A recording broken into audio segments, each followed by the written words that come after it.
Giuliani, and this is America's Mayor Live. That's right. From Dover, New Hampshire. Live free or die. What do you think, Ted? You like that symbol, that slogan? I do, and we're going to play a short video here. This is where we are. This was filmed by our colleague, Steven. Oh, good. Oh, put it up on you X. have the one from the drone? The one you did with the drone? We have a drone footage. Wow, Man, this is the first time the mayor's seeing it as well. Maybe we should even say that. We could get, who knows about these drone things. Right, let's make sure This is where I want to show you where we are. Yep, this is where we are. I feel a very, it's like, well, that's it. That's what we look out on. That's what we look out on from the back. Right. So you're. This is kind of zoom. Oh, so these are some different shots here. So this is the actual prop. That's sort of the property with the pond. Yep. That's coming in on us. But now we're coming in on where we are right now. You'll have to do a little narrating because the camera gets in the way of my seeing some of it. So that's the property from a distance. This is what it looks like in the morning. Isn't that nice? That's why I'm able to do such good analysis. Now, this is looking the other way. This is looking back at where we're up there in the corner. Right. So now it's coming in on us. Here it is, coming in on us. We'll have to get more of these. Maybe I'll see what else Steven has for us, but that's yeah, we'll do other ones. There it is. Okay. So that is our little piece of Dover. The town itself is quite a beautiful little town, or big town, nice town. We went in today. I went in today to see the dentist. You should have seen what I look like this morning. One of those was missing. I was going to keep it there because I've always wanted to be a character actor, and I thought maybe I could get a part in a movie. But the Chinese would keep me out because they control Hollywood. Because I would play a movie in which I was we were either combating Chinese and stopping them from trying to take over, or if I wanted, or I'd play a Chinese villain if you wanted. I mean, if nobody else did. I mean, I'm more than willing to play a Chinese villain who spreads COVID all over the world and kills people, something like that, or infiltrates American universities so that so they teach Marxism. So there's been a lot of a national conversation about two things. Epstein, and we're going to cover that. I just did that on the other show, so I'm going to do that toward the end here. But also about Zoran Mandami. So if you don't think this is dangerous, there's something wrong with you. It's not a joke, this Zoran Mandami stuff. And okay, I have a little special interest in it because he wants the job that I once held. And I don't think I ever imagined, and I imagined the worst. When I should tell you, when I was the mayor and making the changes that I made, and I will not waste any time with being falsely modest, which were greater than probably any mayor in American history, with the possible exception of my hero, LaGuardia. And as I was making those changes, and I saw, and I'll illustrate it to you this way, so we do it real quick. So about a year before I came in for mayor, Time magazine had a cover that said "The Rotting of the Big Apple," and that was under my Democrat predecessor, who defeated me by 1 or 2% the first time I ran, named David Dinkins, who at that time appeared to be the worst mayor in New York history. It's not even going to be close when they get finished with what they're doing now. He won very close. It was a point or two. And I ran for mayor a second time. I was going to move on and run for something else because Republican has such a difficult chance in New York. And I got something like 47, 48. I got the largest percentage of the vote than any Republican had gotten since LaGuardia. Even Lindsay, who got elected in a three-way race where he had only 42%. So one of my good friends, Allen Specter, who you may remember, the senator from Pennsylvania, said, Rudy, this is like, consider this like money in the bank and figure out when to cash it in. I mean, getting 47, 48% of the vote in New York is quite an accomplishment. Don't feel bad that you lost. And maybe you want to cash it in for the Senate or for governor, because there, look, at that time we had a Republican senator and a Democratic senator. We had Republican governors and Democratic governors. The state was not as blue as it is now, and now it's going back again. But in any event, it was the city. And if you could get a reasonable number in the city, you could win the state. So I lost, and I watched David Dinkins, and he was a terrible mayor. I mean, no other way to say it, terrible and dishonest.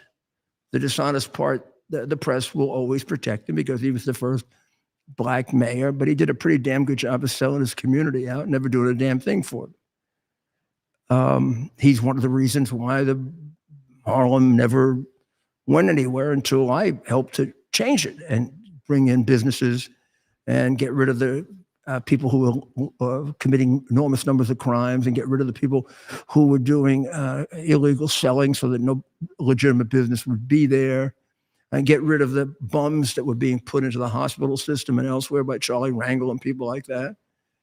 Nobody cared about the people of Harlem. And all those guys cared about was they all made millions. If that had gone to the people, the place would have been Monaco. So now we got something I never thought in my lifetime I would ever see. We got a straight out and out, and this is a double barrel shot. We got a guy who's sympathetic with Islamic extremism, terrorism, and murder. He is sure as hell, I'm being kind by saying sympathetic. He is virulently a Jew hater in a very large Jewish city. He's anti-Semitic in a way that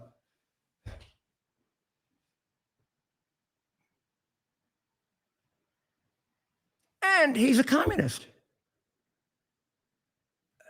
He can say all he wants that he's not, but I mean, if you're telling me that the city is going to take over the supermarkets, and we're going to have city supermarkets to provide our food, and we're going to raise taxes on the rich, and we're losing rich people more than any city in America right now. Hey, asshole, you're not going to have any rich left.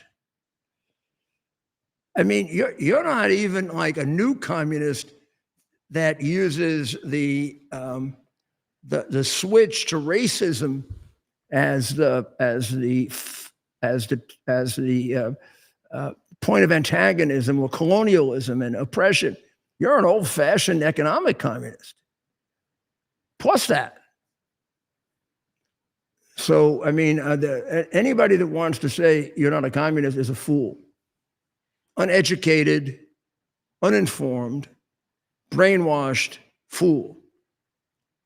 You have taken the positions that a doctrinaire, atheistic, Marxist, freaking insane communist would take. So there's no doubt what you are. Here's the problem. Looks like one of you just got nominated in Minneapolis over a mayor. I don't know, the guy should go to reform school or something. No, not reform school. He should go to grow up school. That's Mayor Fry, the boy mayor of Minneapolis, who probably did the singularly most damaging thing during the Floyd riots in giving up a police precinct. The minute a mayor gives up a police precinct, the next thing he should do is resign. In Japan, he'd probably have to commit suicide. When I heard, I don't even know who this Fry is. I used to see him on television. He looked like he was like a kindergarten teacher or something, and he sounded like one. But when he gave up the police precinct, the moment he did that, I said, this thing is going to ignite all over the country. All the Soros people and all the communist types and Black Lives Matter cop killers, and all they have to do is see that, and man, this is give up a police precinct. They'd have to kill me if I were the mayor. There'd be no way in anybody's imagination that if they took a police precinct, I'd be alive after it. Either they all be dead, or I'd be alive. One or the other. And my cops. You're not taking over a police precinct. I'm sorry. That's like, you don't run the city. Black Lives Matter doesn't run the city. Soros doesn't run the city. He may pay people to run it, but he doesn't. You do, little boy Fry. And then Tampon Tim, who I hardly knew then, I didn't realize he appears to be an agent of the Chinese Communist government, was backing him up completely. This was a complete sellout of America. I don't know, this guy's not left enough for you? Fry is not left enough for you? So they elect this guy named Omar Feta. I pronounce it as Fatah, but that's the crooked group that runs the West Bank in Palestine, Fatah. They are the former Palestinian Liberation Organization that theoretically went nonviolent but totally crooked, which is what they are now. They steal every penny that we have sent for 25 years to Palestine so that Mrs. Arafat plus others can live in the southern part of France as multi-billionaires. But State Senator Omar Feta, he spells it with an E rather than an A, F-A-T-E-H, as opposed to F-A-T-A-H, which is Fatah. So he's running, they very delicately say in this article, I'm not even sure where I got this article, but it's like this is like a soft left-wing article with a lot of empathy for Islamic extremists. The two-term incumbent mayor, Fry, and his supporters argue that the city convention endorsement process was flawed. Gee, an election in Minneapolis is flawed. Breaking news. Who once said that? We need the breaking news alert. It's flawed. Like when they cheated Bernie out of the nomination, right? And Bernie didn't have the balls to fight because he's a silly, he's a silly, Ted. There's somebody for you there, Ted. So I don't know what happened, but this is like a vote of the Democrat Farmer Labor Party, which always used to be too left-wing. And I have no idea why they have to have a Democratic Farmer Labor Party in Minneapolis and in Minnesota, and it can't be part of the Democrat. Maybe they don't want to be part of the party of slavery. Might be actually a good thing. So the counting of the first round voting took almost 2 hours to complete. 2 hours? I mean, in Pennsylvania, they take 5 days. But I guess this is a convention they're counting, right? Fatah, the more extreme one, had 44% of the vote to Fry's 31.5. So they were the only two in contention for the endorsement. So now I don't know how they arrived then at the endorsement. It doesn't say. But the party endorsed FETA. So the Mandami Islamic extremist sympathizer is now the nominee, and the crazy, insane, cowardly, lion, baby, idiot mayor who helped to create riots all over the country is not left enough for them. He's kind of fighting and claiming all kinds of fraud and skullduggery on the part of the Islamic people. But the Mandami thing is spreading. That's the point of the story. You could have two communist, soft on Islamic extremist group mayors in New York and in Minneapolis. Now, don't tell me that Mandami isn't soft on Islamic extremist terrorism. He does everything he can to promote Hamas, enough to the point where the idea of investigating him and prosecuting him is not at all irresponsible, although the press will make it that way, won't they? Now, I mean, Mandami has no regard for the law. It doesn't mean anything to him, and I really do think he could be disqualified from office, from running for office. And the Republican Party of Manhattan, I guess, one of the Republican groups, apparently is suing him. But here's what they're basing it on: that he's going to be lawless and therefore violate his oath of office, which, by the way, if you can prove it, is a reason for disqualifying someone. So, number one, he repeatedly threatens to arrest Prime Minister Netanyahu. He has absolutely no, that would be an illegal arrest. The International Court of Justice is not recognized in the United States. Now, this may not bother him because he works for other countries or other terrorist groups, and the United States means nothing to him. But that would be called illegal and a violation of his oath of office, which he's announcing he's going to do before he even becomes mayor, which may be a reason why you could disqualify him. He violates almost every day the American Service Members Protection Act of 2001, which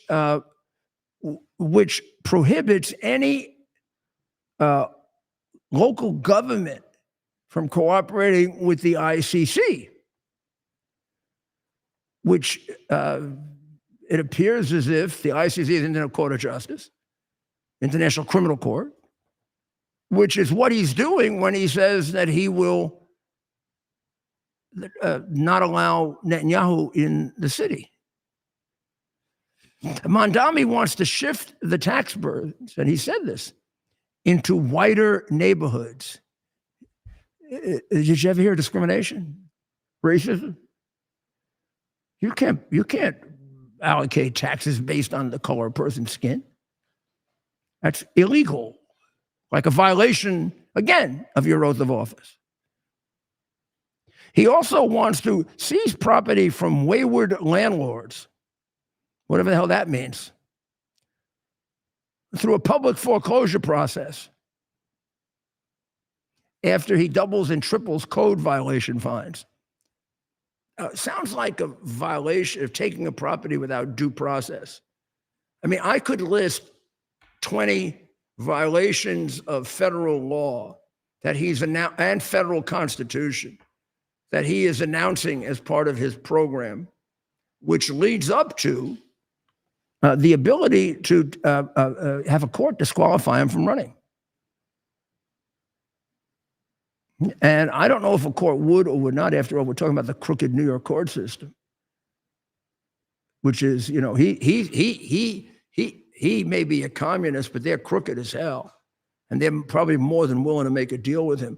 I mean, they're gonna determine it based on the county leader who put them into their judgeship, and he's going to be a Democrat, and he's going to tell them how to vote. As you'll see later on in the show, we've got some pretty extraordinary examples of New York corruption.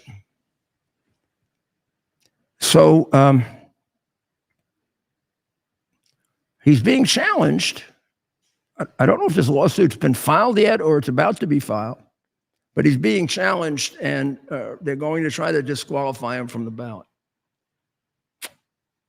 I think in crooked New York, with the crooked New York courts, where honesty and a legal, just decision is the exception, and it would happen only in a completely non-political case, or maybe a case where you haven't reached the judge with mula.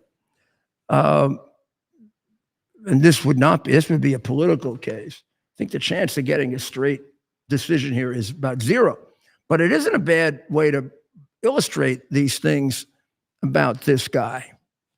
He also is selling out, without any doubt, the future of the children of New York, particularly the minority children, by being willing to give up mayoral control of the schools. This was something that a group of bipartisan mayors worked on for years. It may have been Koch who was the first one who argued for it, and then Dinkins, and then me. And then Bloomberg was able to obtain it. And even de Blasio kept it. Giving it up would be a terrible mistake, because you would be giving it to the Communist Teachers Union, which is the biggest enemy of school children in America, particularly the union that exists in New York City. Children are pawns in their desire for money, very little work, and their ideology. It is it's the single biggest reason why the New York City school system is such a failure. Maybe the only reason. The teachers union is depraved. And this idea that, oh, teachers are really wonderful, but it's the teachers union. It's about time they quit. That's like saying, well, I don't know, the Nazi prison guards? I mean, the teachers union is horrible. All in orders. It's horrible. I mean, did it really take the pandemic, and they're keeping those children in mass for an extra year and out of school for an extra year because they're a bunch of... Do you know how much the performance of the children has declined since I was mayor? Even with mayoral control. Because honestly, Bloomberg, and who today, somebody in one of the newspapers said did a great job with the schools. He actually didn't do a great job with the schools. And he had the power to do it. The school, I don't know, and if he did, they declined. Even though we pumped more money in. We're putting 2.5 times more money in, and our scores have declined by even more than that. And you can almost do a chart, which I have done in the past, and I can show it to you again. You can almost do a chart where, because the money is being put in to pay off the teachers union, it's almost in direct proportion to each other, except opposite. The more money that goes in, the more the scores drop. So here, put more money in, scores go that way. Until you're here, and you've about doubled on that chart, maybe tripled from the time I left.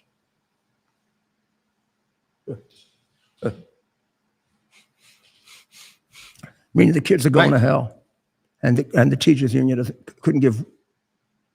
They didn't care if those kids were locked up in classrooms or locked up behind. Did you ever consider that kids sniffle? I mean, oh, come on. If I have to convince you that the teachers union is something that should be broken up. They began as a communist union. They've always been a communist union, and Mandami wants to give the communists control of the school system. And people want to fight over whether he's a communist or not. Worst part of it is he's a communist with great sympathies for Islamic terrorism. And he's a completely inexperienced, fairly uneducated jackass. What was his major? Go figure out his major in college.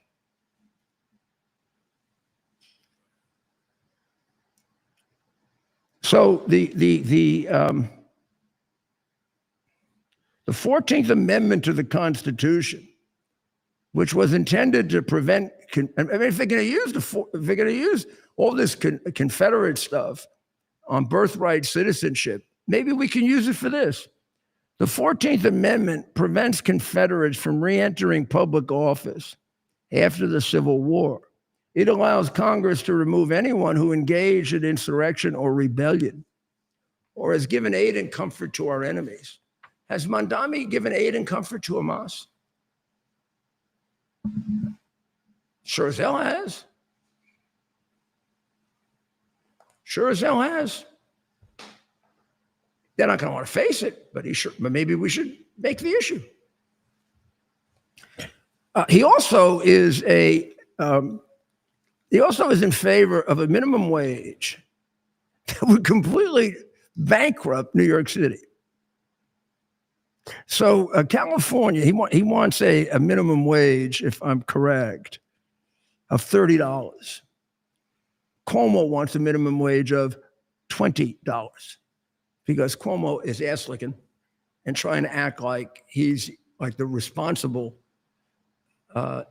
Islamic terrorist lover or the responsible communist or whatever the hell he is. He's none of those things. He's just a phony.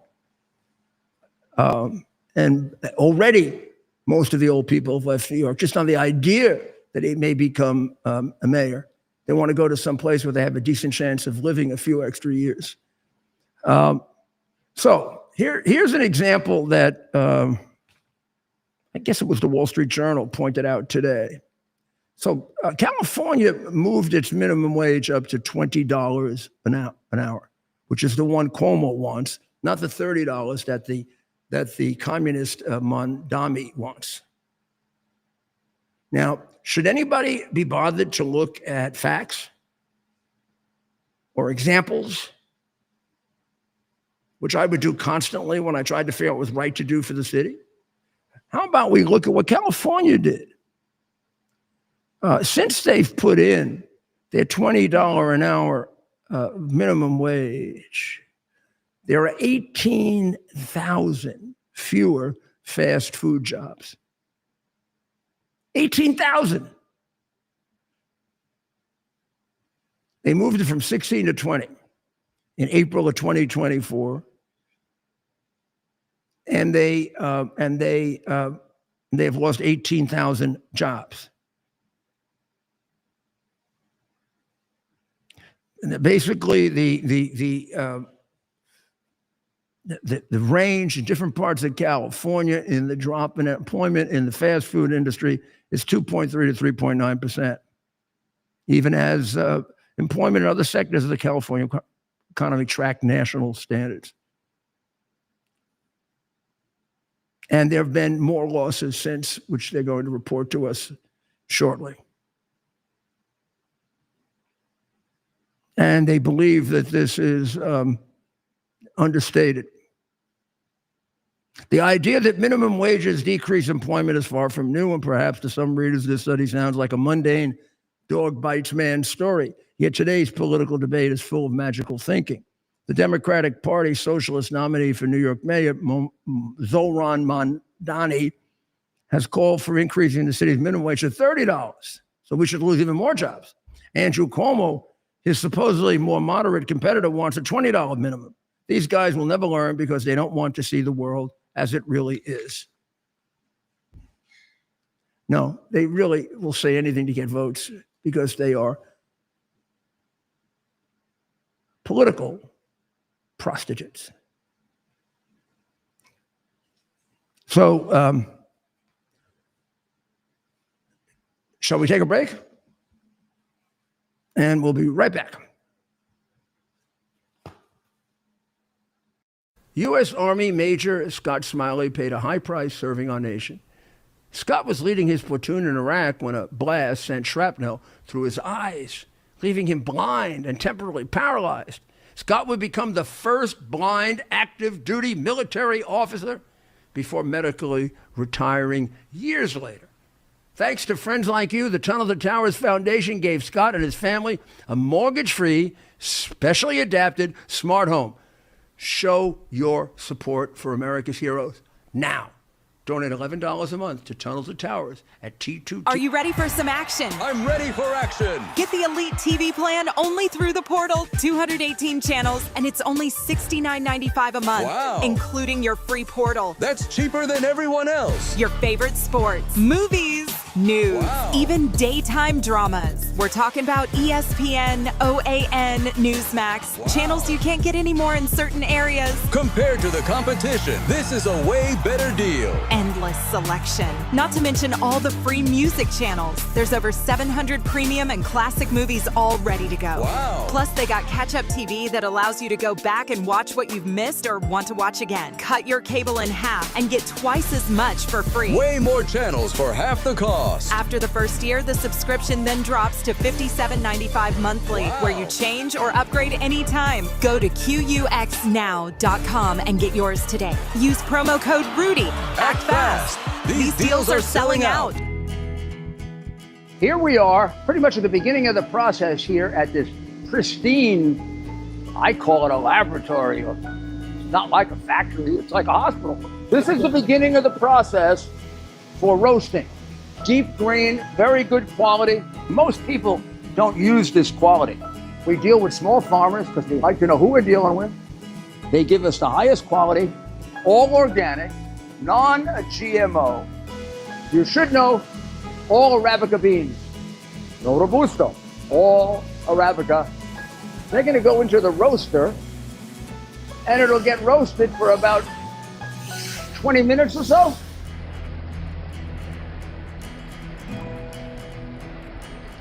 Oh my goodness, look at these. My goodness.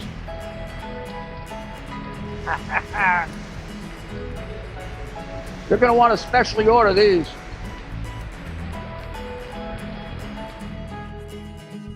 This is what goes into Rudy's coffee. We're back. You know, things in New York. This is Rudy Giuliani back again on America's Mayor Live. We were talking about Mandami and this other guy, I can't pronounce, I want to say Fatah because it's like the crooked party in Palestine, the Fatah party, that used to be a terrorist party, but they turned into massive organized crime crooks. Oh, they probably still do a little murder here and there. But Fatah is the Mandami of Minneapolis, and he's replacing the boy mayor, Fry, who gave up the police precinct. And why that isn't good enough, I don't know. I mean, you got to be like a hero to the left if you gave up a police precinct. And to me, I don't know what to call you. But in any event, you know, New York has it bad enough even without these crazy communists. So the other day, Judge Valentina Morales, who is affectionately known in the New York Post as Let 'em Go Morales, dropped a case against a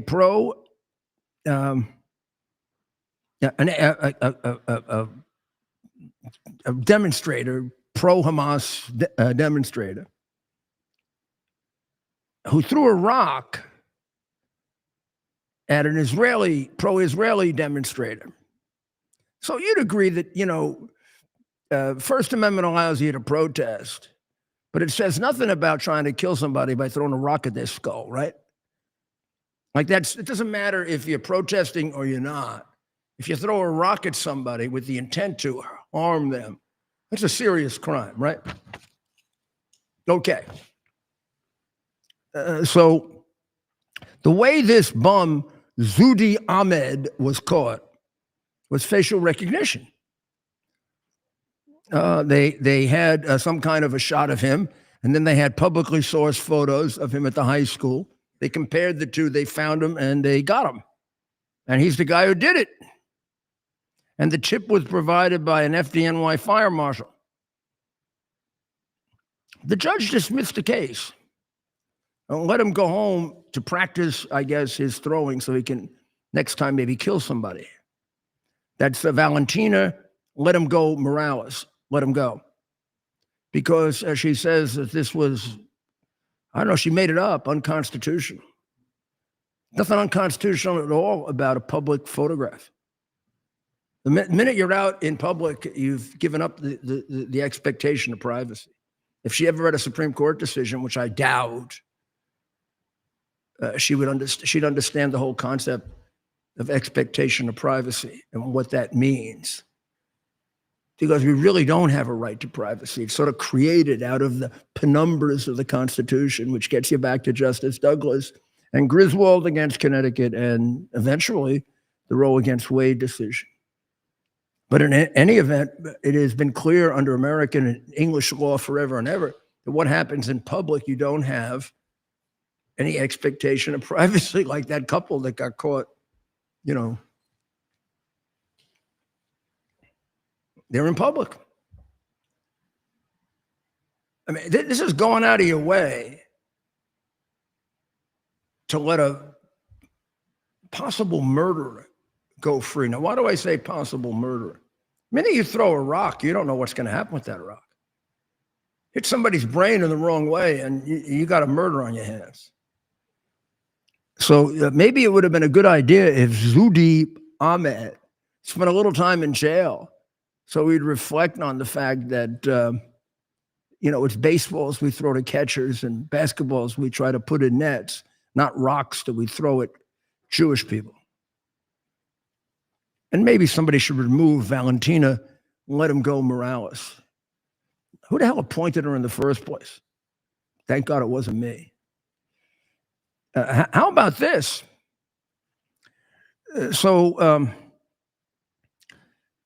Donald White went to trial. He was convicted of murder. He was convicted of murder. You know why? You know why the appellate division reversed his case? Please don't get out of your chair. Because his friend, who was attending the court proceeding, was thrown out of the court by the judge because he was sleeping. And the appellate division determined that was denial of a public trial. Well, first of all, you don't have a right to be tried in front of sleeping people. I mean, I can't imagine when they had the right to a fair trial, the right to a public trial, they meant 14 people snoring in the courtroom. Now, did these people go to law school? Betsy Barrows, Barry Warhit, Lourdes Ventura, and Donna Maria Golia, they don't deny that the weight of the evidence backs a guilty verdict, which generally would lead to a conclusion of harmless error. And it really had to be harmless to the outcome of the trial that his sleeping friend was thrown out. I mean, how did that have a bearing on whether he got a fair trial or he didn't get a fair trial? His friend snoring in the back. When I tell you that the New York City court system is flaming, unbelievable desecration to the idea of American law, please don't think I'm exaggerating. This decision is insane. This is insane. I don't know. These people should be examined. The guy is found guilty of murder. They don't deny that the weight of the evidence backs the guilty verdict. but his buddy who's watching the trial is sleeping. And the judge says, please get out of here if you're sleeping. Maybe he was snoring. How do I know? Isn't this just, you love criminals? Ted, I mean, you want to look at it to make sure I don't have it wrong? Maybe there's something wrong with the reporting of it. We'll go check. I mean, look, they don't let you really, I mean, the decision, for example, of the Pennsylvania Supreme Court on whether people should be present to examine ballots was equally insane, except it didn't involve murder. It did involve a presidency. I mean, the stuff we put up with from these judges is, and you know, we're not supposed to criticize them. I don't know whoever said that you're not supposed to criticize a judge. Where does that happen in the First Amendment? Is there like, you have a right of free speech, you have a right to petition the government, but you can't say anything bad about a judge. And they make you pay for it if you do. Man, I mean, I'm glad I can tell you about that, because if I told you about my own stories, you'd think I'm making it up. I mean, I watched the impossible in my own cases. What a group of criminals.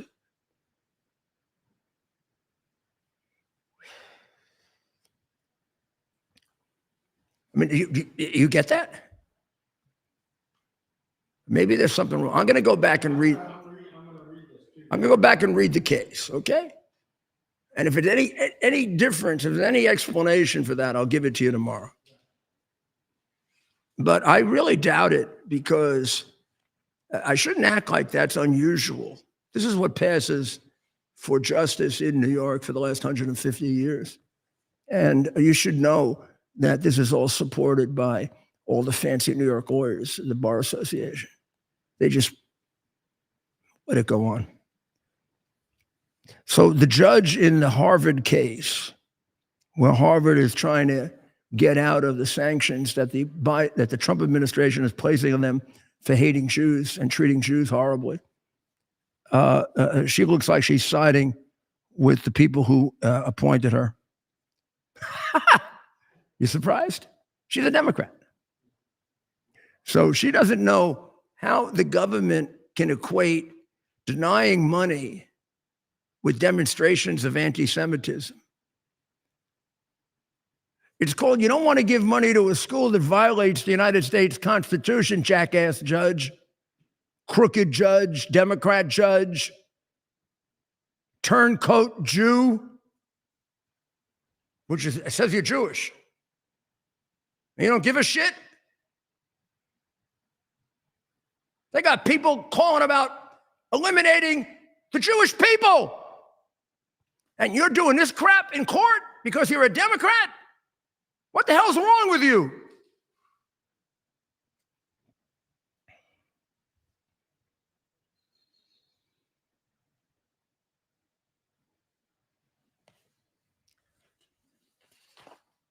Burroughs, who said she's Jewish and agreed that there were some missteps on campus, but she wanted the government to connect the concerns about anti-Semitism with the cancellation of funds.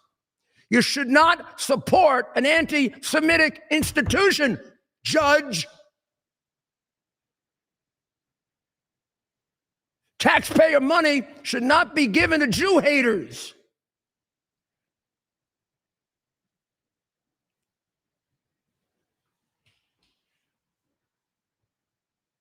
The government isn't required to give money to schools. You can say if it's going to stop doing it, better have a good reason. How about hating Jews is a pretty damn good reason?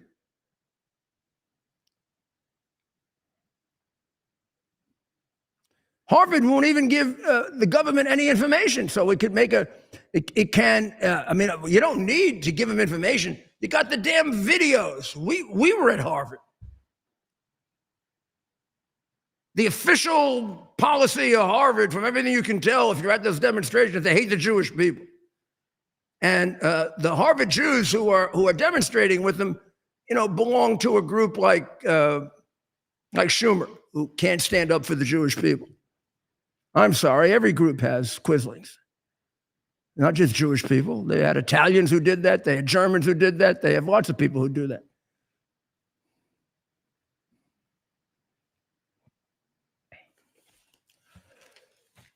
Why should the government be forced to give money to a school that violates one of the basic precepts that makes America a nation and a civilization and a country,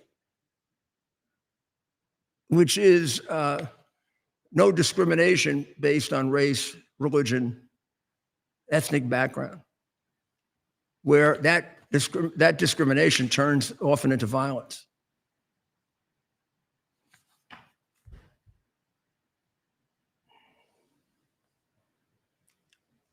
I mean, it's, you look at that decision, you look at the decision where they let a guy off, they let a guy off for murder because his buddy falls asleep in the courtroom and they throw him out.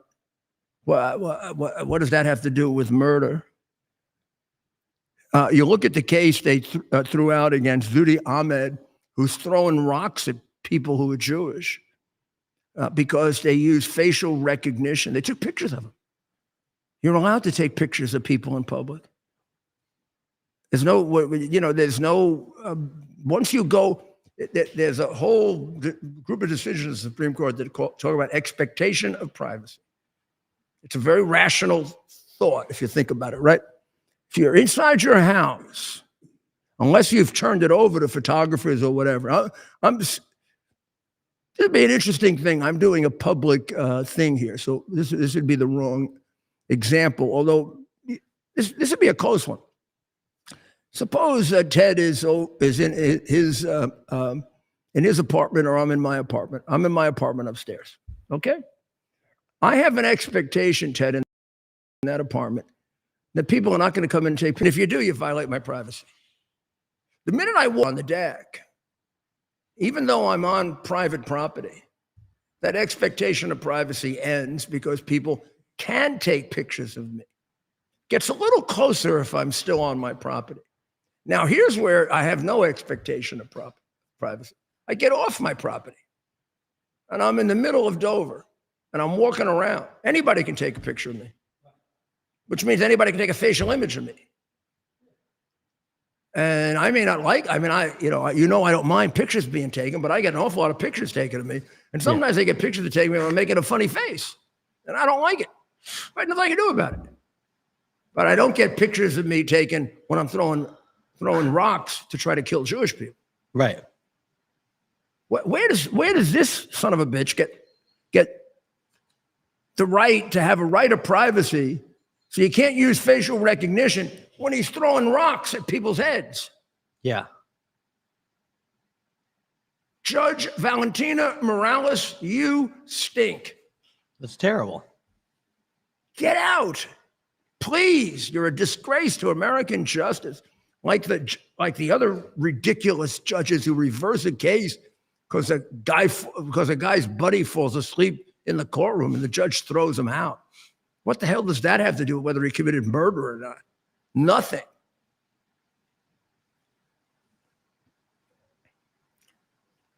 Well, let's get back to what's going to happen in Ukraine.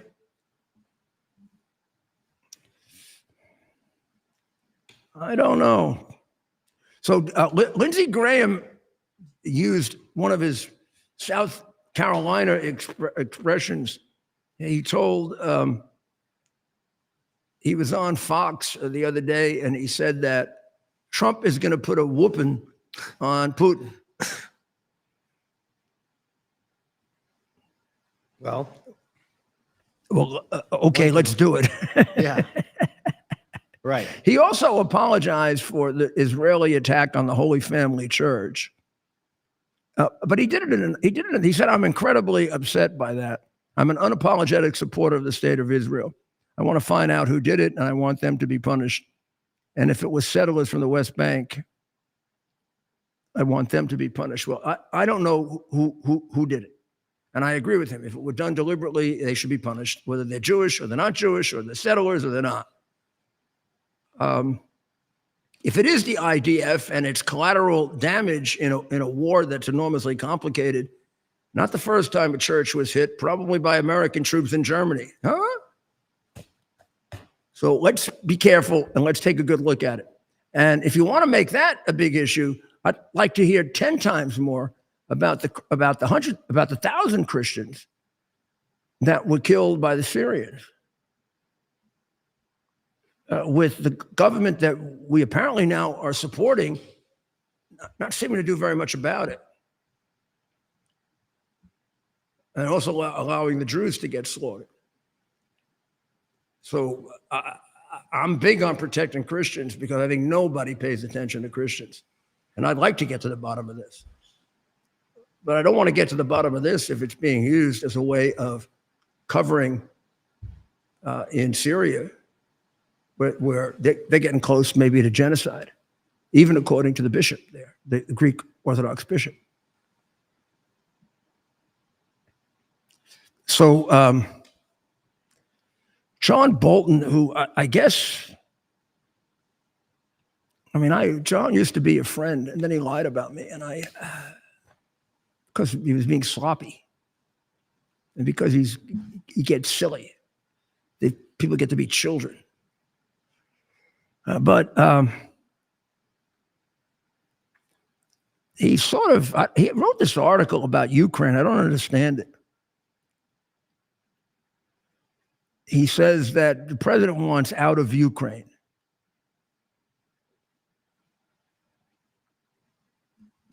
The reports that Mr. Trump would send long-range missiles to Ukraine proved incorrect. And the Patriot decision, while justifiably welcomed by Kiev, is only temporary. Now, I don't remember the reports that he was going to send long-range missiles. They've always been about Patriots. And this is a lot better than Biden did, who never let him use any of these.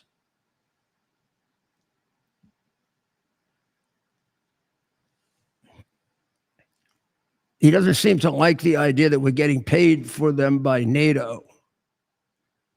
I don't know why that's offensive to Bolton. He does say that the fundamental issue is Mr. Trump's ignoring of inadequate defense budgets.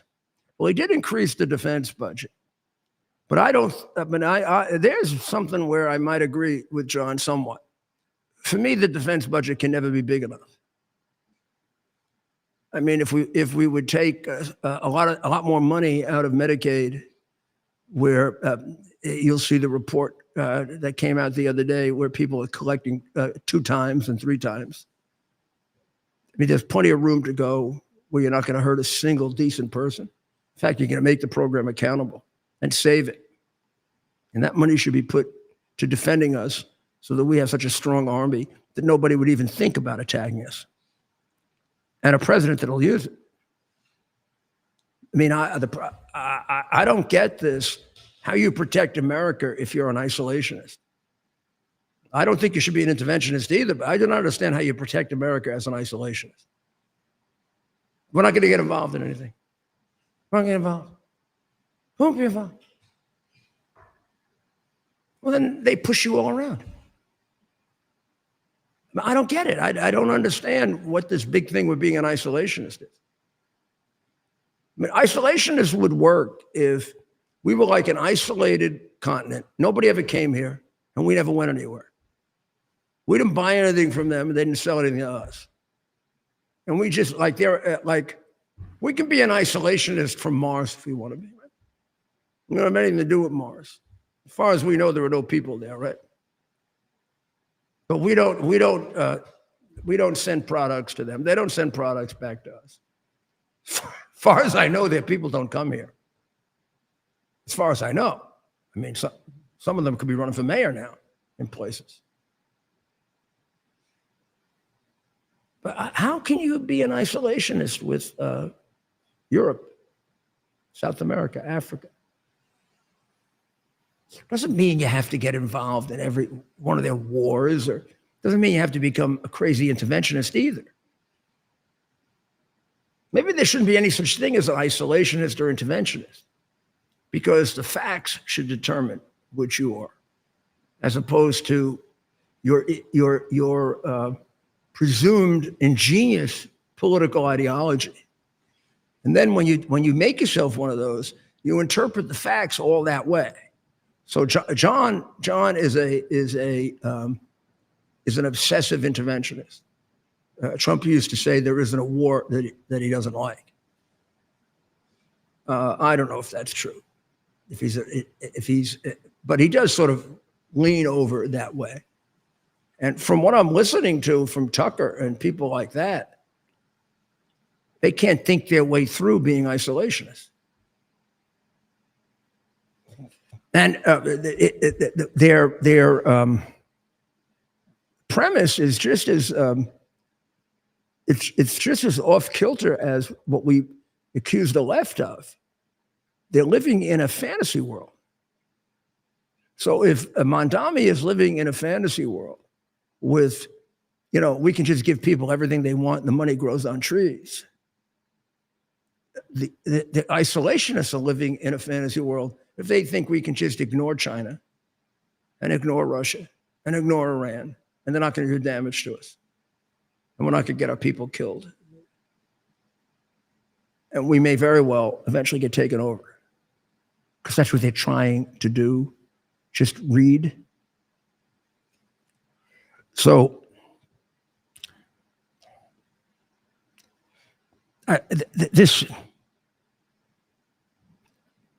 unfortunately, at this moment, the president still tilts toward isolationism. Don't know if that's true. I don't think it is. I think the president is exceedingly practical and very much common sense. And I think he is not an isolationist. And I don't think he's an interventionist. You can't be an isolationist if you're going to use power, if you have to protect the United States. Or then if you are, you're a certain kind of isolationist where you should make it clear that there are times when you will intervene. Which gets me to the subject of something that we should know a lot more about. And here it becomes unfortunate that Elon and the president had this falling out, because Elon was really getting, this is one of the most important things Elon was getting to.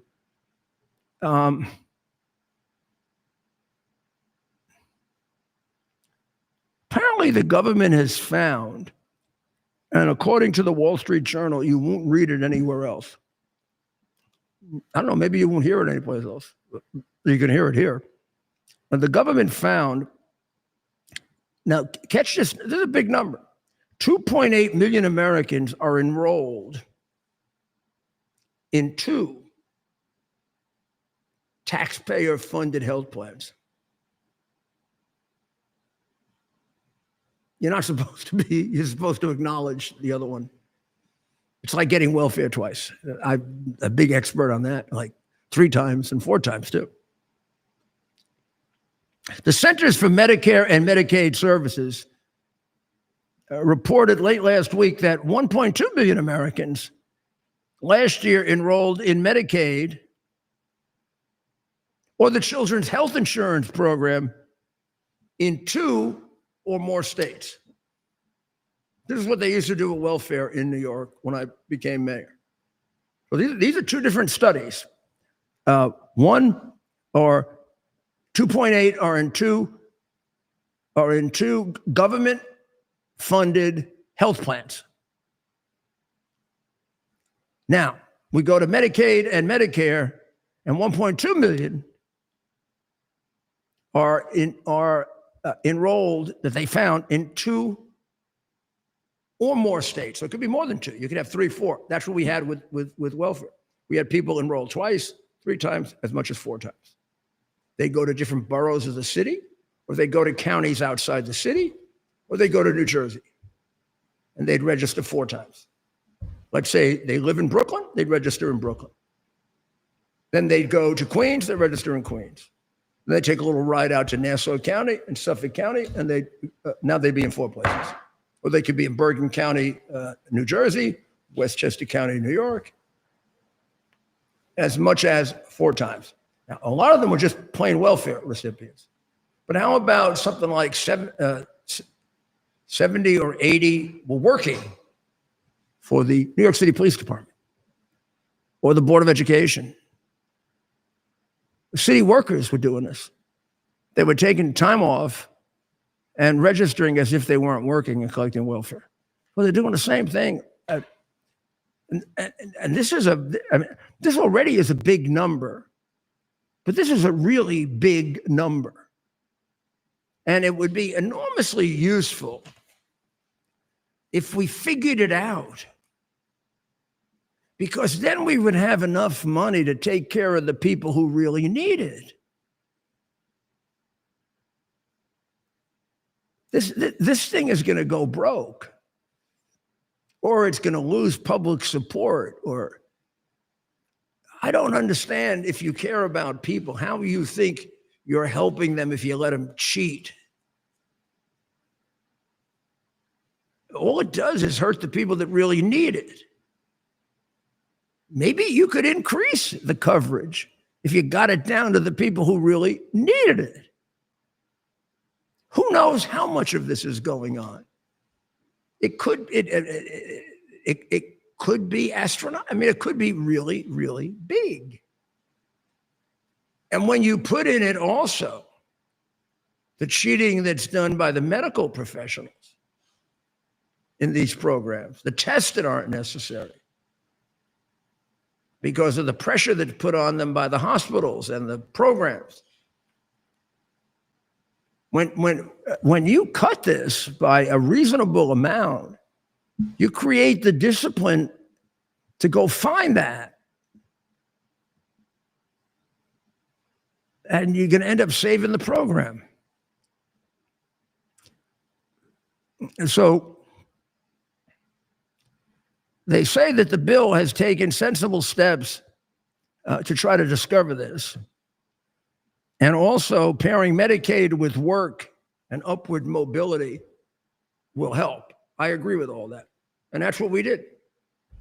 I mean, I can give you an object lesson in that. That's what we did with welfare. We got the double, triple, and quadruple dippers off as much as possible by finger imaging them. So we didn't count on their even facial. We went with fingerprints. We found you doing it twice, 3 times, we threw you off. If it was an abusive case, we prosecuted you. So here's an interesting question I'm going to take up with Ted. Well, we'll do it when we come back. But here's the question so you can think about it. So some people think that the only answer to what happened with Biden at all is that we put a limit on the age of people in public office. And Ted's friend and mine, Representative John James of Michigan, wants to have a 75-year-old upper cap for people in public office. But here's the question that oh, that's ridiculous. Here's the question that I know where I stand on it already, but here's the question that the Wall Street Journal columnist Matthew Hennessy raises. I think it's brilliant. He goes back to Ronald Reagan, where Ronald Reagan says to Mondale, "I'm not going to raise your youth and experience." Yeah. Should somebody be president of the United States who's only 35 years old? We'll talk about that when we come back.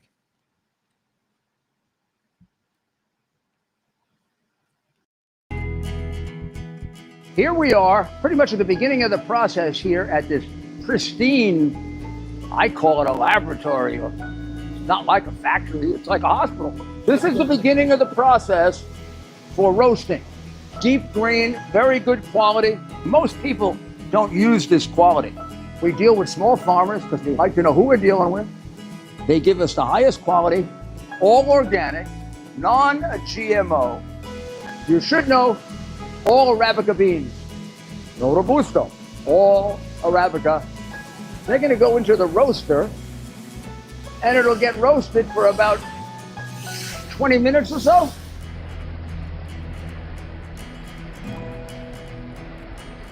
Oh my goodness, look at these. My goodness.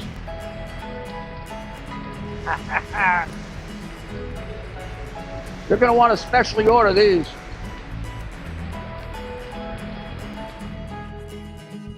This is what goes into Rudy's coffee.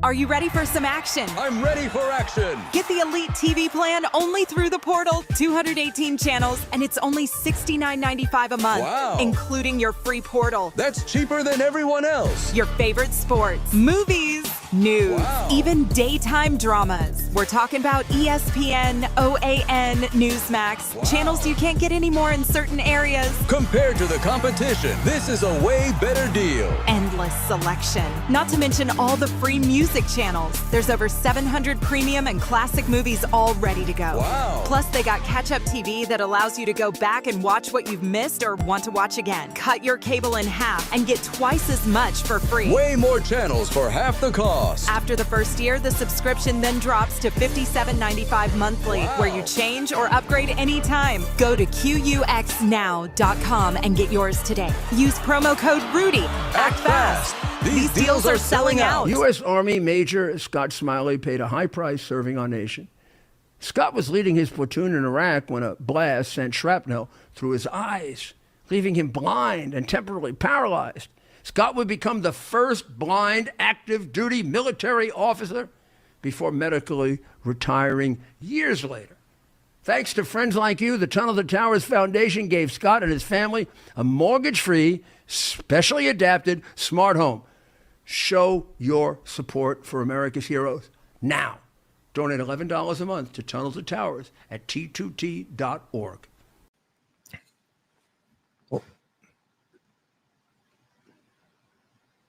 Yeah, I'm going to take that off the background.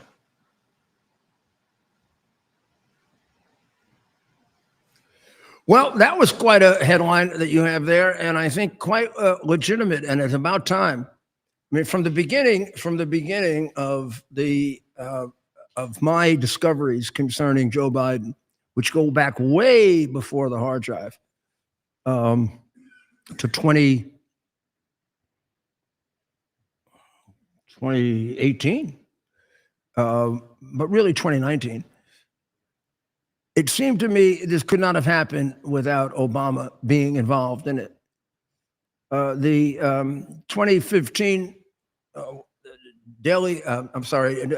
New York Times article, which was quite comprehensive about Hunter Biden's, which they described as unethical. But if you just read a little bit and you knew the law, you could see was illegal conduct in trying to collect money, particularly in Ukraine, when his father was made the point man for Ukraine and put in charge of all the money going to Ukraine, and was also put in charge of trying to reduce corruption in Ukraine. And you saw that that was in the New York Times, which means Obama had to be aware of it. And then it went on for years and Obama did nothing about it. You had to know there was something wrong with Obama. Right? I mean, if I was a mayor, so I think that way. If I saw that about one of my commissioners, they'd be in my office that day. And there better be a hell of an explanation for it, or they'd be gone. Or certainly the son would be gone from that crooked company. But Obama just sat back and let the whole thing go on. There's also a lot of stuff about Obama in 2014 and 2015 and his deals that he may have made, all of which haven't been investigated. Not saying they're true. I'm telling you they haven't been investigated. And now there's pretty much solid evidence that he knew completely about the, it isn't a Hillary hoax. It's a Hillary plot, as the president says, to commit treason. Now, it's not the treason as outlined in the Constitution about a time of war. So let's call it overthrow of the government based on false purchased evidence, which is what the Steele dossier was, and a lot of the rest. The Steele dossier was from beginning to end completely untrue. It not only was untrue, but it was paid for to be untrue, and they all knew it. And they were told it over and over again because the FBI recycled their investigation. And every time they recycled their investigation, including the first one, in the words of the FBI agent telling his mistress, there's no there. In other words, nothing connecting Trump. But then they kept redoing it. And they all knew that Hillary had laundered money through Perkins Coie law firm. And people want to know why Trump, came down on Perkins Coie, because they're a shill for interfering in an election and trying to remove a lawfully elected president illegally. And now it looks like there is evidence that has to be really checked out carefully, thanks to Tulsi Gabbard and her people.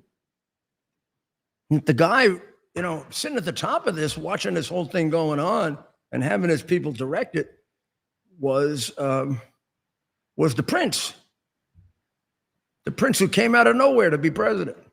The prince who became head of the Harvard Law Review without ever writing an article. The prince who really appears to never have earned anything in his life, except trained pretty damn well as a communist. And a obsessive, completely zealous colonialist, to the point of throwing Churchill's statue or painting out of the White House. He was apparently very much affected by the father he almost never met, who opposed colonialism. But he also was affected by his communist teachers. But nobody will examine that about Obama because he's black, which is the only reason we elected him. There's no other reason he was elected. He was in the Senate for 2 years. He didn't do anything in the Senate. He was in the state legislature, one of the most crooked in the country, for 4 or 5 years. Didn't do anything there. His education is a blur. The fact that he was mentored by a communist is well known. The fact that he went to a church with a hateful, anti-American, whatever you want to call him, was very well known. And the fact that he never really had a job, unless you consider community organizer a job. And he got elected.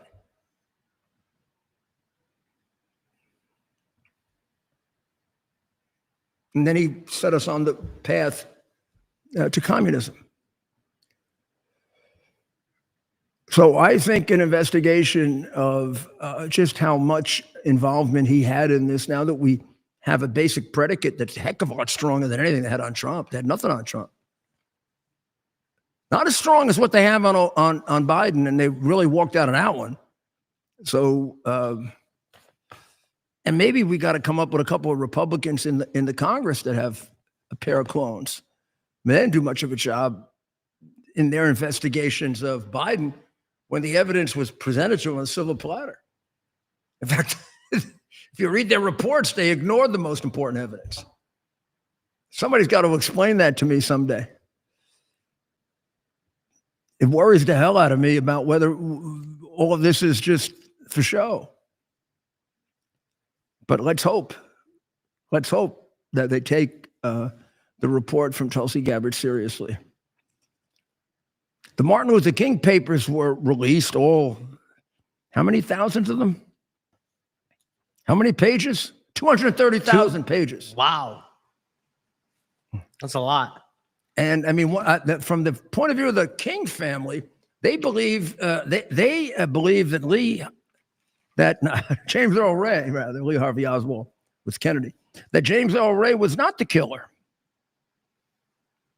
And I'd be interested in that as to why.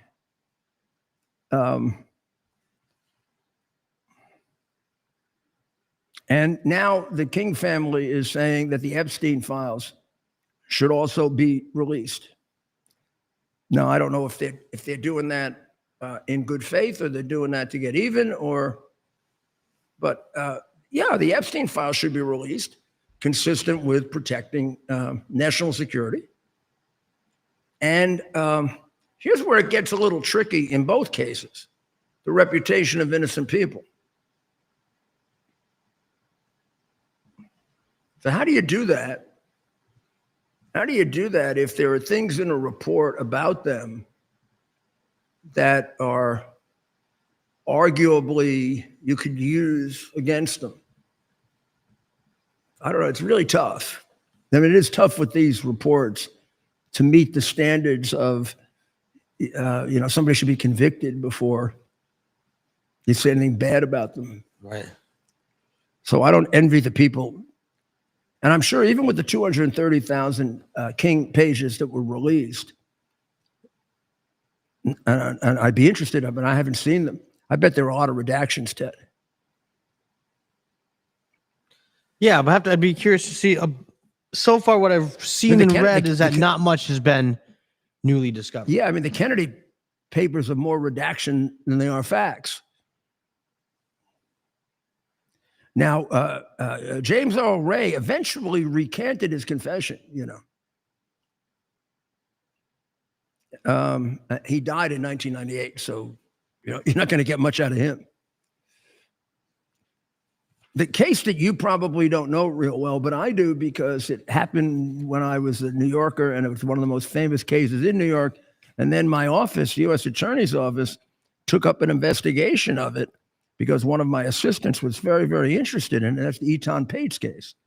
Eton Page was a young boy. He was 6 years old at the time, who disappeared, and he came from the Lower East Side of Manhattan. And how about he disappeared and there was no trace of him? And the murder investigation went on and on and on and on by both the U.S. Attorney's Office and the Manhattan District Attorney's Office. And eventually they prosecuted. This is well after I left as U.S. Attorney, which was in 1988,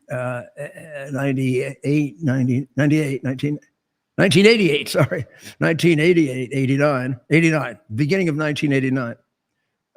So this guy was convicted in 2017, Pedro Hernandez.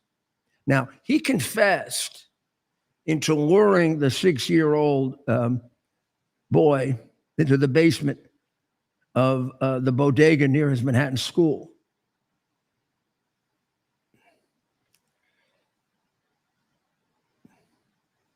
And he was convicted. And he got a 25 years to life prison sentence. And now the case has been overturned on appeal. And he has to be given a new trial, says the federal appeals court in Manhattan.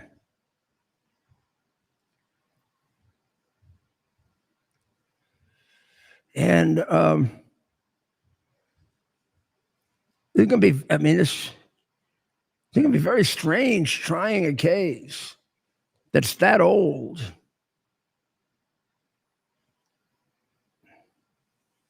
This guy didn't become a suspect until 2012, which is well after I had any knowledge of this case. And he apparently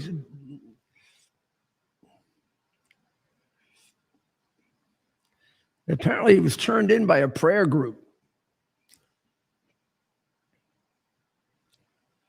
In one of his recorded confessions, it's said that he said, "Something just took over me, but I didn't know how to do it. I felt so sorry." The child's body was never recovered. There's no physical evidence. His first trial in 2015 ended in a hung jury.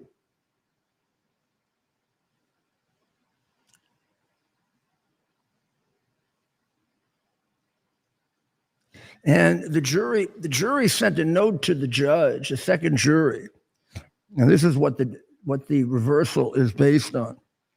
And this is like, this reversal takes place,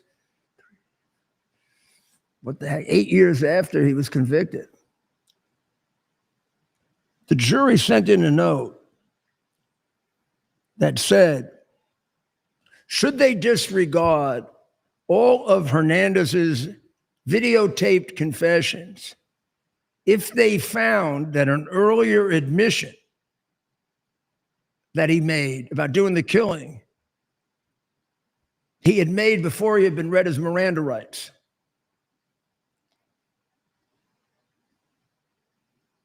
And the judge, Maxwell Wiley, responded, without further explanation, the answer is no. The jury went back. 7 days later, they convicted Hernandez. 7 days later. And the federal court has decided that the jurors at the very least should have been told to make up their own minds about the later confession.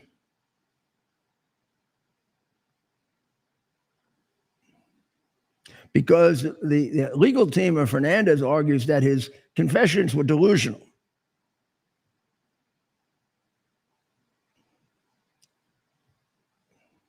This is a very, very difficult decision. Right. A very, very difficult decision because it's based on the exclusionary rule, which is the disciplinary rule. I mean, you could be guilty as hell and not being given your Miranda rights, and innocent as hell and be given your Miranda rights. Giving Miranda rights has nothing to do with your innocence or your guilt, really, unless you're talking about somebody being tortured. It's a technical rule to discipline the police. Probably the invention of a judge like Douglas, or who sort of created Roe against Wade with his penumbras of privacy. I've never understood that or the exclusionary rule of evidence. Though that should result in disciplinary action toward the police officers, not letting guilty people go free. It was sort of the start of modest pro-criminal behavior, which now is out of control. I mean, you could almost say the Democratic Party is a pro-criminal party. Certainly in New York. I don't know the Democratic Party elsewhere. Certainly in 2020. Just the cases the judges I read to you Today? A murderer's friend is sitting in the courtroom. The friend goes to sleep. The judge throws the friend out, and the murderer case is reversed. Because you have to have a public trial. There's nothing not public about throwing a sleeping person out of a courtroom. Public doesn't mean that 30 people can sit there and sleep. Suppose I said I'm going to give you a public trial, but the only people allowed in here have to take what's the drug that Hunter says is Ambien, but enough Ambien so they fall asleep. That's not a public trial. Oh, well. AOC's office, that very, very overachieving bartender, has been vandalized. Wow. And man, wouldn't she hope it was the poor boys, or what are they? Not the poor boys, the Proud Boys. The Proud Boys? The Proud Boys. And what's the other group? White Lives Matter? There are a few others, aren't there? Oh, God, yeah. They're committing crimes all the time. That's why you can remember them. Yeah, there's BLM. No, BLM is on the other side. So she was vandalized by people that say she's doing too much for Israel. Oh, yes. There's No. 3%ers. AOC funds genocide in Gaza because she ditched her squad colleagues and voted against a proposed amendment to slash millions in aid for Israel's missile defense. Think she's thinking about running for statewide office in New York. A group known as the Bogey Down Liberation Front FAOC. The Bronx is sick and tired of people like AOC and Richie Torres using us as a stepping stone for their own political careers. Now, there's a big difference between Richie Torres and AOC. Richie Torres is about as close to a middle-of-the-road conservative Democrat as you can get. And AOC would be as flying off the wall as the one who married her brother and some of the other whack jobs, if it weren't for the fact that she has to worry about an electorate in New York. I don't really know if AOC knows what she's talking about at all. Half the time when she starts explaining, it doesn't lead to anything. But what the heck? I mean, she may be actually smarter than Pamela, right? One never knows. It wouldn't take a lot. Right. So the names of sports teams are getting to be really big. And I know, and the president now is getting really dug in on this Guardian thing, right? Yeah, he is very much in favor. So wait a second. Bring back the Redskins. Not the Guardian, Commanders. Yeah. So but I mean, if you're going to change Commanders, you got to change Guardians too. Yeah, that's another ridiculous when you look at the standings. We were looking at the standings the other day. If you go to a Cleveland Cleveland Guardians, everyone's still wearing Indians gear. It's like you go to a Redskins game or a Commanders game, everyone's still wearing Redskins gear, but you will see more Commanders gear. I will say that.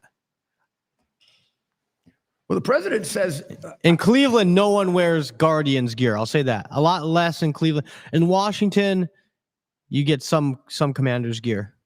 But in Cleveland, it's still all Indians. What do you wear if you're a commander? A hat? Yeah, I don't. What is there? I think it's just the letter C. Like, what's the logo? I don't know. A commander. A commander is like in the Navy. Let's see if we can find some. I'll find the logo. A commander is like a Navy officer, right? Right. Did you ever think about? I mean, the Redskins, was that ever an issue growing up? The name? No. Why would it be an issue? The Irish of Notre Dame. Let's see. We'll get. Well, Massapequa, which is a town that I know well because it was very close to where I grew up for part of my life. Massapequa has a very good high school football team. And their nickname, this is their nickname. It's not even like a professional team, right? It's the Chiefs. Right. And for years, they've been known as the Chiefs. Well, they have to change their names now based on the law of the state of the socialist state of New York. It's crazy. And Massapequa doesn't want to change their name. And the president went out there and visited them, and the president has gotten involved in this here thing. I love that. We're gonna put the logo up in a second here. And he says that, and the school board president wants to keep the name, and he says it's about not erasing, but instead educating about Native Americans and keeping them in the forefront. Right. What is wrong? Native American tribes, like the Dutch had mayors in their cities, which is how the mayor of New York was started, as a Dutch mayoralty. They have chiefs for their tribes. What's wrong with that? How is that demeaning to Native Americans if you name a team after the leaders of Native American groups? Or if you call them the name they were originally given, which was wrong, but teaches you something about history when you learn it, about how people thought the world was flat and had no idea how big the world was, which is why they thought they were in India. And they were given the name Indians. There's nothing bad about that name. And if they share it with another group of people, I don't think, from all the polls that I've seen, I don't think Native Americans really care about this. In fact, there are some now that feel that they're being demeaned by this silliness. But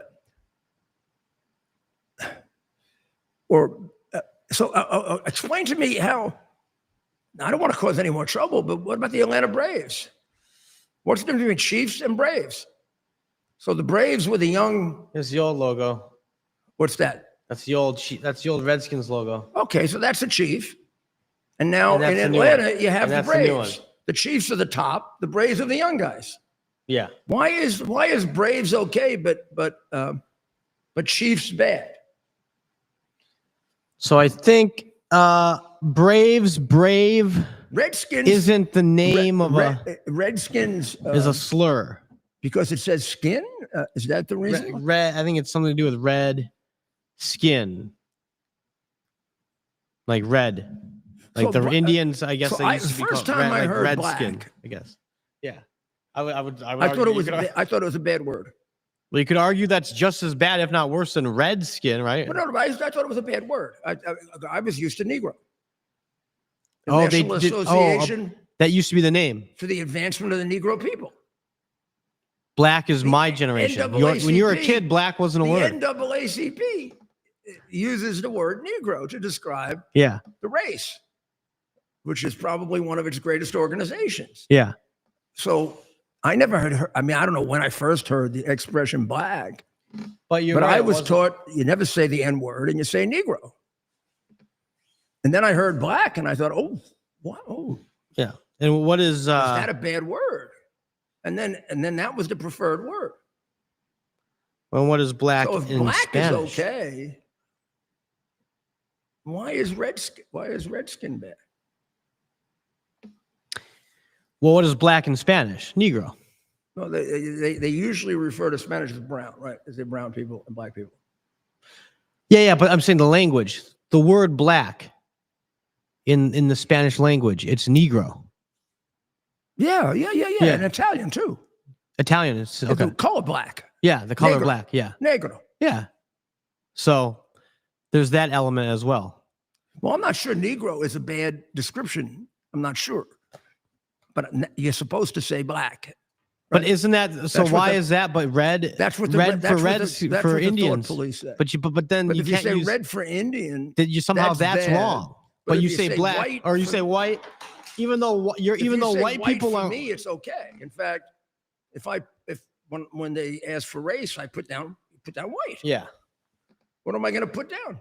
So it's all really it's ridiculous, and the fact that they caved is the problem. The fact that the organizations caved, the Indians There's caved. so many things to concentrate on. It is absolutely stupido. The other thing really, really stupid is Hunter Biden getting an interview and saying all the stupid, crazy things and calling the president an effing dictator and telling us that wasn't his drugs. And then whose drugs was it? Who he's selling it to? And if you think I believe that he's free of drugs, then you think I was never a prosecutor. Yeah.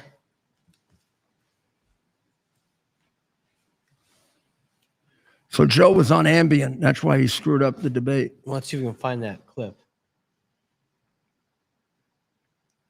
Should find it. Do they ever tell the truth? Did the Bidens ever tell the truth? Ever? Has Joe Biden ever told the truth? Go find an example for me. Just like go find an example where he was ever right about foreign policy. Because people in his own party tell you that there's no such example. And while he was president, it was one disaster after another.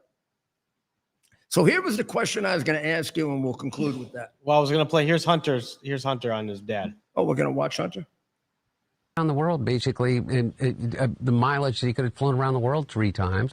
I know exactly what happened in that debate. He flew around the world, basically, and the mileage that he could have flown around the world 3 times. Yeah. He's 81 years old. He's tired as shit. They give him Ambien to be able to sleep. He gets up on the stage, and he looks like he's a deer in the headlights. And I know exactly. Well, when did he go to sleep? I don't, yeah, I don't, 10 hours before, 12 hours before. I don't get that. If they gave him Ambien to go to sleep and he wasn't over it by then, he's got a problem. And does that explain? Does that explain you effing criminal? Does that explain how he falls down going upstairs? Who the hell falls down going upstairs? Who thinks that a dead congresswoman is in the audience, or that Roosevelt was on television 3 years? He was dead 3 years before there was television. And who the hell likes little girls? Maybe you touching the hair on their legs. Sick. Why did they, who was that freak that was with him anyway? He's that guy. Look, I don't want to throw him under the bus. He's an interesting guy. He's been doing interviews for a while. I will say I was surprised to see him with the Hunter Biden interview, but did he challenge him? No. I haven't watched it. Have you watched it? I actually haven't watched it. I've seen a couple clips. Well, okay. To be fair, we have to. Yeah, I saw a little bit of it. I saw no challenge to him. Certainly no challenge is reported, so I'll watch it tonight. Yeah, and I'll watch it. We'll watch it. If I'm wrong, I will say it. Yeah, I'm sure. I have a feeling he didn't challenge him. That reporter's not really considered a serious. Who is he? What's his name? Andrew something. I forget his name, but he used to do funny videos. I liked him 5 years ago because he would do funny videos. Well, it's a funny video. Yeah, and now he's doing like a sit-down interview. It's just very interesting. I was surprised to see him being the guy, but well, we're gonna watch, even though we'll it's painful, we're gonna watch the whole damn thing. Okay. And then we'll report on it to you tomorrow night. But you had a question. Let's talk about, you wanted to. Okay. Here's what we're going to conclude with. And we can even have people think about this a little. So do you think there should be an age limit? And Congressman James suggests 75 which is the age limit for cardinals, by the way, being popes or pope. You don't have to be a cardinal to be a pope, come to think of it. Is it 75 or 80? It's 80. It's 80, I'm sorry. Cardinals have to retire at 75, but they were often given an extension until about 80. Do you think there should be an age limit, whether it's 75 or 80 or whatever? Now, the guy writing the article says he's more worried about young people who don't know what the hell they're doing becoming president. And very few people at 35 years old are experienced enough to handle head of any major organization, particularly with how infantile our current generation is. I mean, a lot of them don't even get out of mommy's house until they're 25 or 30, right? Right. You got very, very few that, have lived a lifetime by the time they're 21.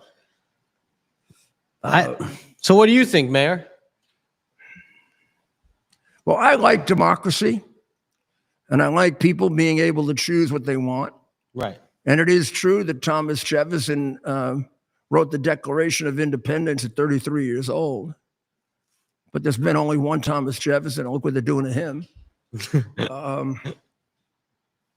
I think 35 is too young to be president. I think particularly in our modern society where we have such long educational programs. If we go back to the founding fathers, they were pretty much finished with formal education at 21. Mm-hmm. And everything else then, and they were probably better educated than most of our PhDs, but they did it themselves. And because of the way life was a lot more basic than it is now, you had to grow up pretty fast to take care of yourself. Right. And I'm talking about even if you came from a relatively, not a rich family where you'd always be, pampered, but not always be pampered, but where there'd be the possibility of being pampered. But even if you came up from a stable middle-class family, you were going to have to take on responsibilities a lot faster than you do now. So when they picked the age 35, I would say as a group, the 35-year-olds were much more mature than the 35-year-olds of today and had done a lot more in terms of, taking care of their lives. So if you wanted to say 40, It'd be okay. We're not going to change it. It's in the Constitution. So it's a little bit of... Should there be a maximum? Well, the maximum that James suggests is 75, which actually, given, well, I mean, I'm 81, right? Yeah. I'm 81. I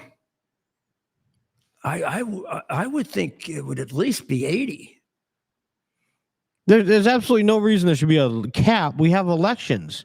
We have term limits. They're called re-election every 2 years in Congress. Yeah, if somebody can be, somebody can be leave it perfectly up good. to democracy. But And if you have someone that's really good in their 80s that has experience and they're good, why would you would want that person involved? We should encourage that. We should encourage people staying involved for as long as they can. I don't understand why you wouldn't. It's actually seems like the exact opposite. Because of the danger of cognitive decline at a more elderly age, energy. Congress is every 2 years. Is there a point at which you should interfere? Like we interfere with democracy on 2 terms for president, right? I disagree with that. Well, that's interesting. Actually, no, I don't. Actually, I take that back.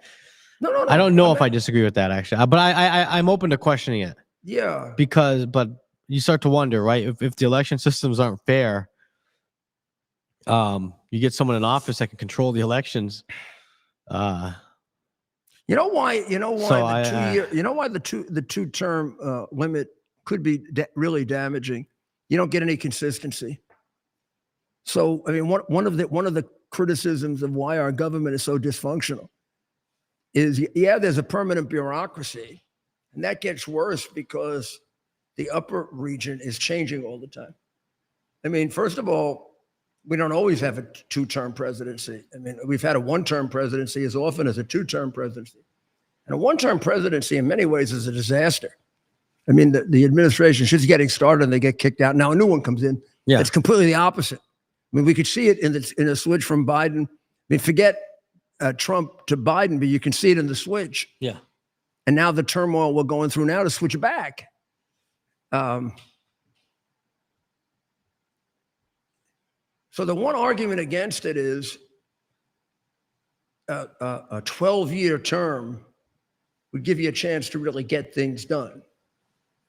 You'd have a consistent program you could follow and get them done, as opposed to this constant shifting at the top, which with the gigantic, monstrous, idiotic government that we've put together, which is completely inconsistent with what we ever thought, this monster of a government, it really allows them to take control. It allows the deep state. I mean, it allows for the deep state. Yeah. But here's the real answer. Right now, this country is split in half, right? Maybe we're doing a little better as Republicans, but we're not doing landslide better. And you're not getting 2/3 of the states to agree on anything, right? Right. So unless it were just pure vanilla, I don't see a constitutional amendment. If you tried to put a 40-year-old limit on it, the young people would go crazy. If you tried to put a 75-year-old limit on it, the elderly people would go crazy, and you just won't get it passed. It has to be a constitutional amendment. It can't be a law. You got to get 2/3 of both houses and 2/3 of the states.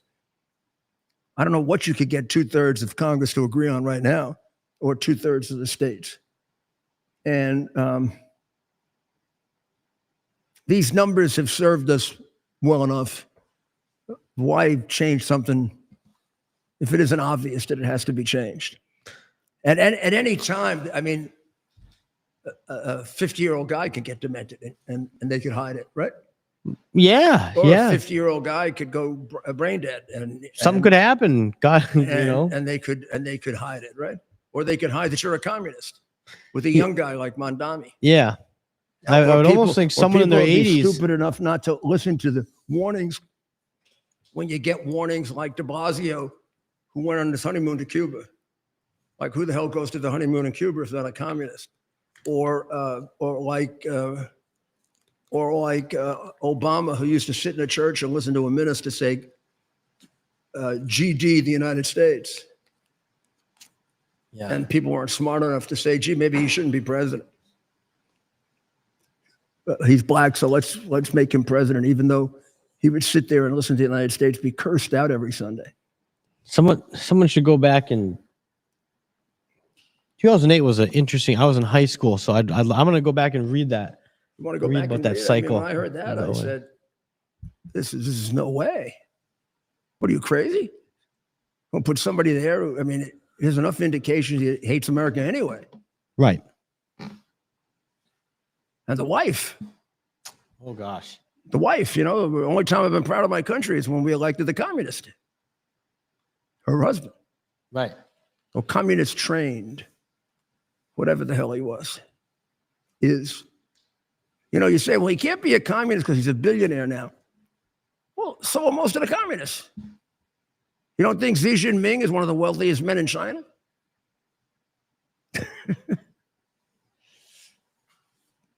Well, we'll be back tomorrow. Plenty to cover. We got to see how things go along in Iran, because I'm still hoping that I'm going to get to Tehran soon, because I really love the Iranian people. I've come to love them, and I really think they're entitled to freedom. And I think it's the key to peace in the Middle East, which is why it concerns us so much. So let's pray for the people of Iran, and let's pray for the people of Israel and the people of Ukraine, all waiting on a solution. And let's pray, of course, for the United States of America, greatest country on earth, and for your guiding and helping our president, not just to make us great again, but to assist the whole world, because that's what we do. So, Ted, you got anything else? No, I thought it was a good show. Another good show. Good. Got our camera here. We're working on it. I'm gonna get some more backlight. That's one of our best pictures ever. Right. So let's say, God bless America. It's our purpose to bring to bear the principle of common sense and rational discussion to the issues of our day. America was created at a time of great turmoil, tremendous disagreements, anger, hatred. There was a book written in 1776 that guided much of the discipline of thinking that brought to us the discovery of our freedoms, of our God-given freedoms. It was Thomas Paine's Common Sense, written in 1776, one of the first American bestsellers, in which Thomas Paine explained, by rational principles, the reason why these small colonies felt the necessity to separate from the Kingdom of Great Britain and the King of England. He explained their inherent desire for liberty, for freedom, freedom of religion, freedom of speech, the ability to select the people who govern them. And he explained it in ways that were understandable to all the people, not just the elite. Because the desire for freedom is universal. The desire for freedom adheres in the human mind, and it is part of the human soul. This is exactly the time we should consult our history. Look at what we've done in the past and see if we can't use it to help us now. We understand that our founders created the greatest country in the history of the world, the greatest democracy, the freest country, a country that has taken more people out of poverty than any country ever. All of us are so fortunate to be Americans. But a great deal of the reason for America's constant ability to self-improve is because we're able to reason, we're able to talk, we're able to analyze,